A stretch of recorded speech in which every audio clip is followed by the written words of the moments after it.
Ladies and gentlemen of the media, colleagues, leader, good morning. Morning. I've submitted to the Speaker of the House of Assembly my letter of resignation as the Member of Parliament for North Aberco. My resignation becomes effective on Friday the 31st of August 2012. I propose to return to Parliament on the 25th of this month and make my farewell address to the House of Assembly. I thank God for the life, strength and skills He gave me to serve our people these many years in the arena of government.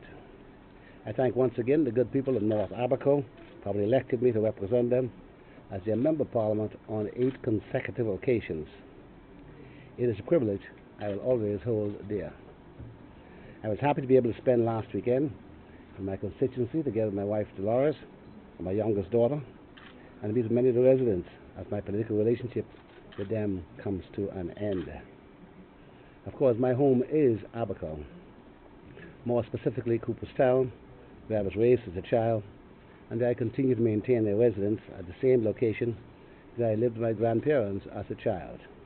I fully expect, therefore, to spend a great deal of time in the future among the people who I've been fortunate to represent in Parliament. I thank the Free National Movement for the honour of leading our great party for 19 years.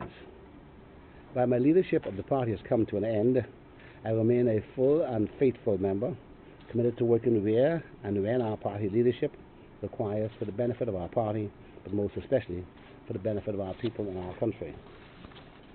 I owe a special debt of gratitude to all the Bahamian people for the generosity of their support, which permitted me to serve as Prime Minister for 15 years.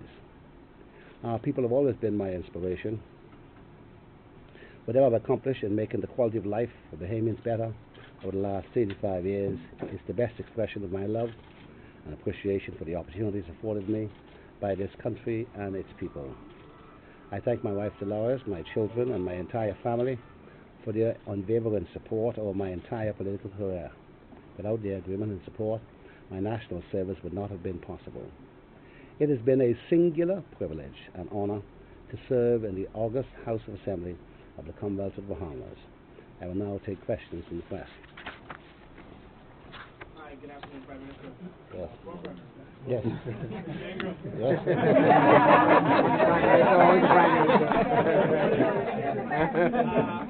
Your effective date is the end of August. Is that for the purpose of allowing the North Aberco prospective candidate to meet residency requirements?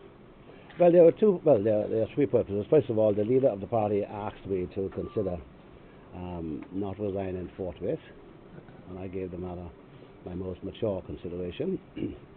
Secondly, I think the Bahamian people ought to have an opportunity to reflect upon a proposed referendum and to be educated and informed about it. And I want to make sure it's not rushed by the government.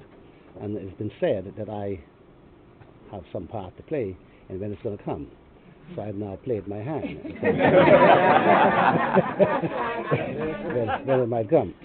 Thirdly, and this is probably the most important one, Greg Gomez, who was one of the 4 persons who applied to the party for a nomination, has spent some time in the United States of America, and he hasn't been back home quite a year yet. He has applied. I want him to be considered like the other 4 as a candidate, and my postponement will facilitate that. His father has been my supporter for many years. In fact, all the candidates have been my supporters at some time or the other. Greg has a wonderful story to tell as to how he was victimized by this government, and I want him to tell it in his own words, and I want him to be given the opportunity. So I hope the party will look at him and the others and make a decision.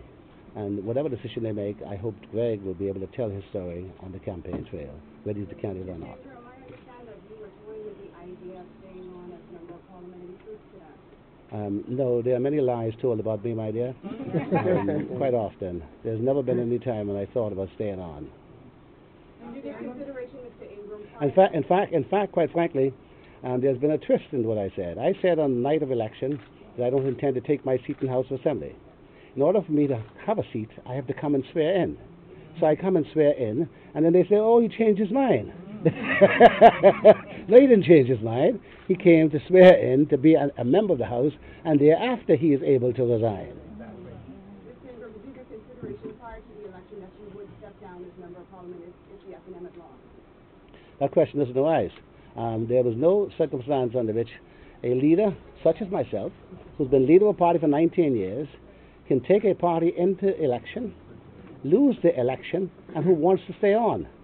If you were a young person, one for a shot, take Minnis for instance, as a new leader of the party, if he takes the party to the election and the party loses, he ought to offer his resignation, but the party might well say to him, fine, we think you ought to stay because, we think you have opportunities for the future.